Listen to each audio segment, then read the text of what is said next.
you're creating content, you're creating videos, but how do you even know if it's working or not? When it comes to our businesses, we need to make sure that the effort that we're putting in is driving the results that we want. So when it comes to creating videos, how do we measure success? Hi, my name is Bonitatibus, and on today's episode of Home Care Digital, we're talking about the key metrics and things that you should be aware of when it comes to measuring the success of video. So on the screen here, you can see this graph. And when you're looking at it, it doesn't look like much, but it's a really powerful image that I love sharing. And what it is it is a why video where my client shares their story about why they got into the industry.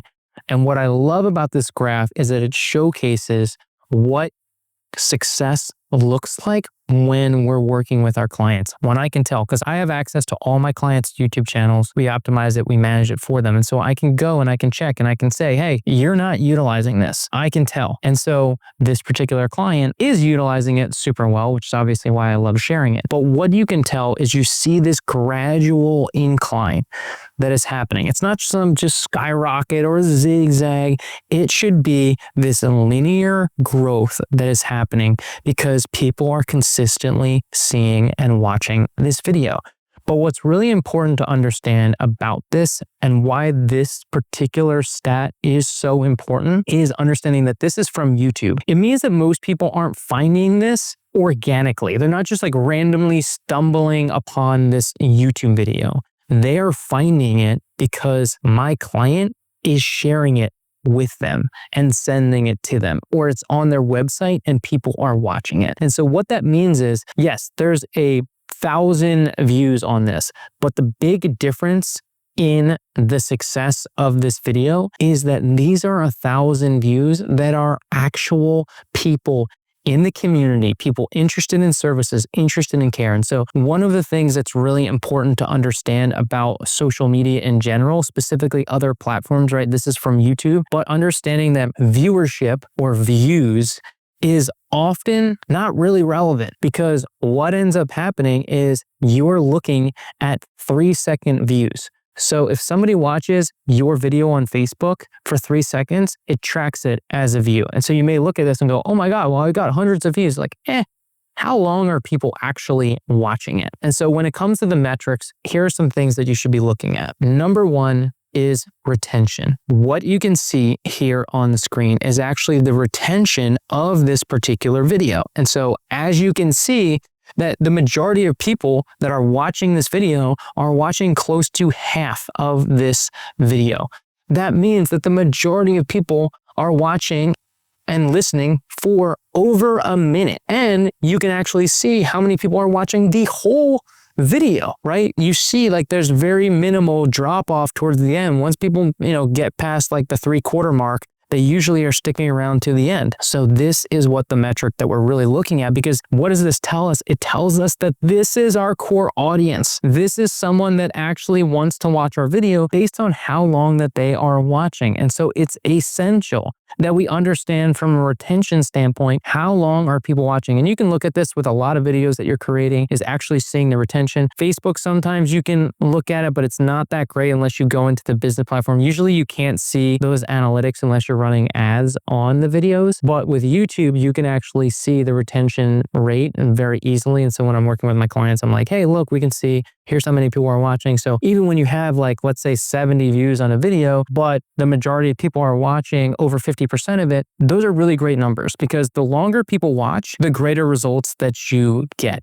Because again, that's like statistically speaking, that's where the relationship building process is. The longer someone's consuming your content, the more that they watch of you, the higher likelihood that they take action on the thing that you're looking them to take action on. This is why so many people have podcasts and videos and YouTube channels, because they know that the more content they watch, the higher likelihood that it's going to drive the results that we want to drive. And so understanding that element that yes, views is not really the metric that we're looking at.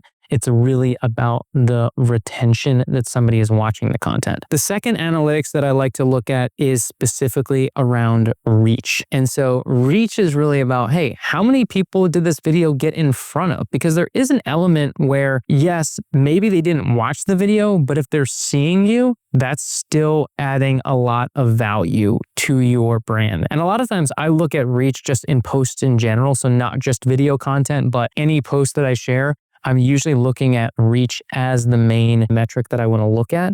Because if I see that, and this comes with time, right? The more that you build your profile and build up your channels, the greater that reach will become on a consistent basis. And so there was a time where I was getting in front of 100 people, whereas like now I'm getting in front of 1,000 people, right? These are analytics that become really valuable, that you can actually see that there's this consistent growth because I'm actively seeking to grow my channels, build my connections, so I can see that growth. And also it's very dependent on the content that you're creating. And so a lot of times you can determine what's good content, what can be better, what can you lean into more that's going to get that higher engagement. And so the more that you see, hey, this content really worked, hey, this selfie worked really well, this particular video worked really well, what worked? Why did it do well? Was it the specific topic? Hey, maybe we can dive into that topic further, right? So these analytics become important because we want to understand what our numbers look like so that we can then adjust, make tweaks based on the numbers that we are seeing. The other aspect of this is engagement and comments. I don't put a lot of measurement on this, but it is something to